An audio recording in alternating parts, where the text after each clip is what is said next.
Hi guys, this is Shadows Edge Zero, back with another episode of Let's Play Fire Emblem. I hope I adjusted the speakers. Get you guys some. This game actually has some pretty good music, and we have to use Sane.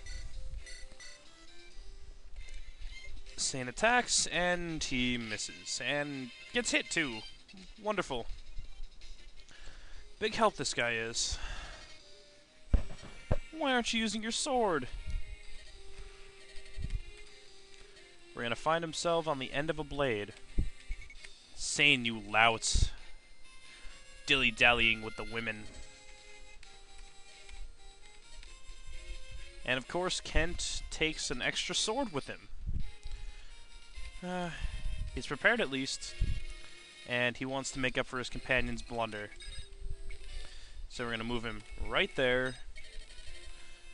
And we're going to use his sword to attack, as per the weapon triangle. Alright, that got him down a pretty good amount. And you gotta use teamwork when you're taking on bigger enemies. I mean, right now at this point, it's kinda hard to mess it up. Because everyone can use swords, most of the people you're fighting use axes. And Lynn's pretty dominant at this point. She's pretty good.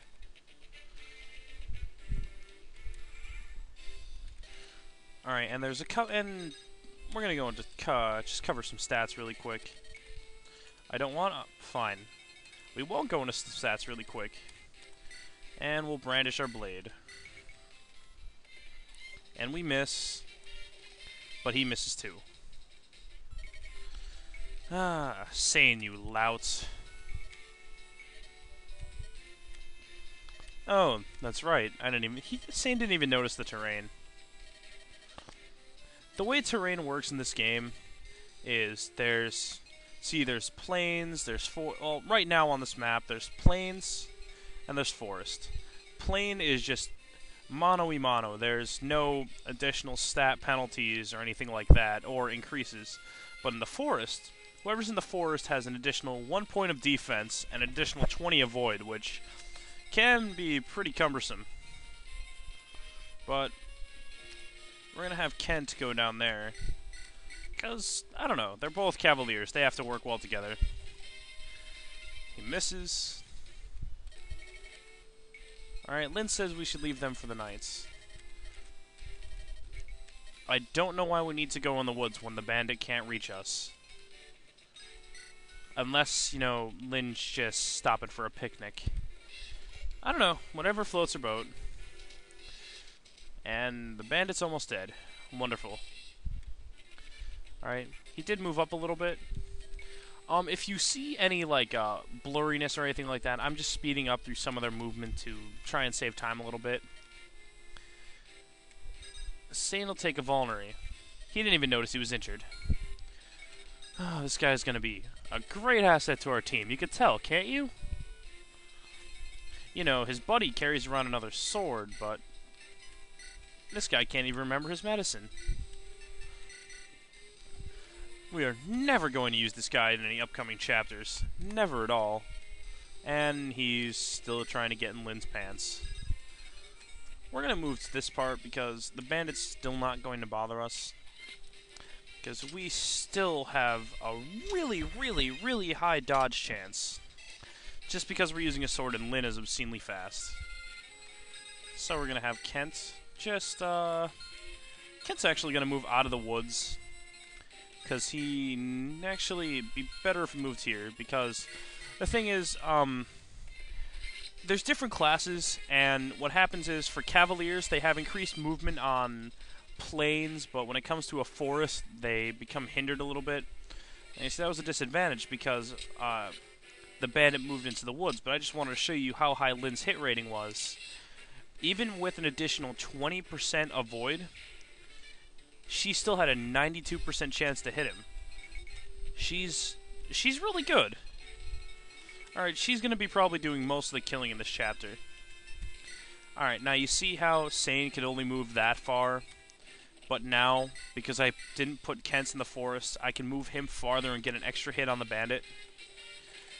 And because we're all using swords and they're all using axes, they're kind of at a disadvantage. Once again, the boss doesn't move. Unnecessary combat animation. Kent hit him again. We're going to have Lynn start working on the boss, because I'm pretty sure she'll be okay.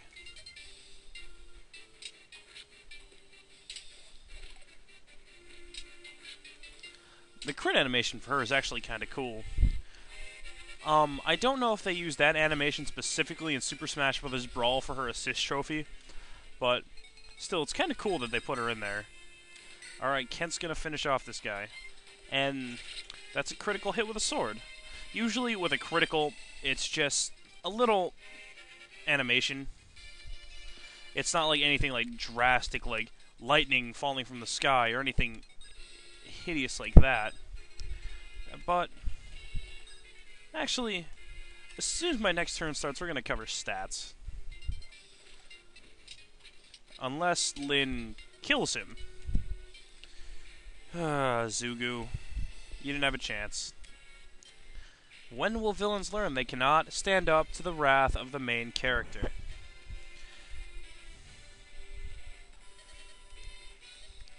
Now they have to tell us why they were following us. They ventured from Kalen and Lycia in search of someone, and that's apparently beyond the mountains. And they're looking for someone whose name is Lady Madeline. Okay. So there's a marquee that says he has no daughter. What does this have to do with us? And someone's living on the Sake Plains. Maybe we had some neighbors. Oh wait, bandits. God damn it. Sorry. It's kind of depressing when everyone you live around you is killed. And his granddaughter's name was Lindis? And the name of the Marquis's wife...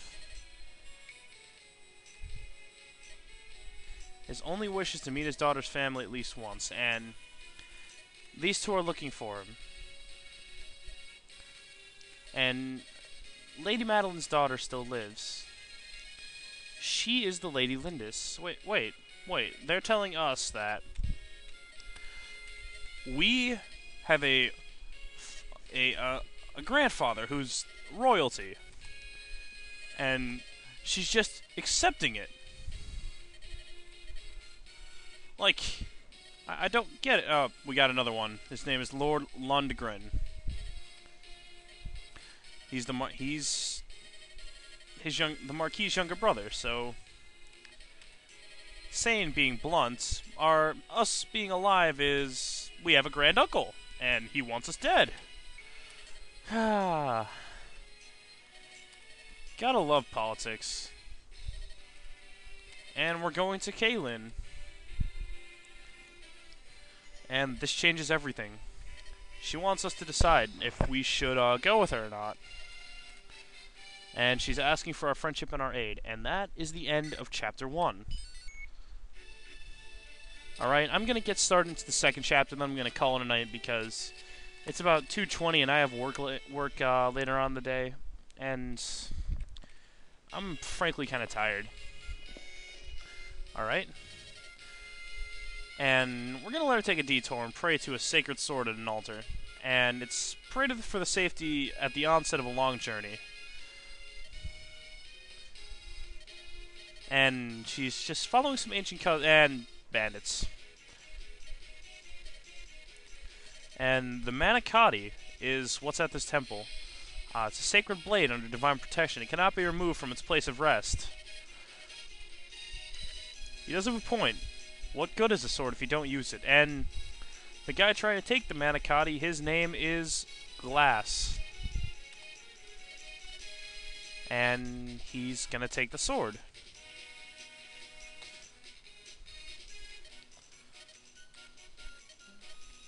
What? He can't draw the sword. And they rejected him. The old man runs away. So obviously what we have to do is we have to save this town, or this temple. For once it's not a town. We have to save this town from the bandits. This temple from the bandits, because they have a sword named after what I'm pretty sure is food. And there are some homes to the south. We should go... Wait. We have a hostage situation in a temple. There's a hostage situation right here. And a guy named Glass is holding an old man hostage. And she wants to go visit some people. Whatever you say, you are the main character. This is Shadow Z0. I will see you guys at some points. If you like my video, subscribe. If you have any comments, please leave them. See you again.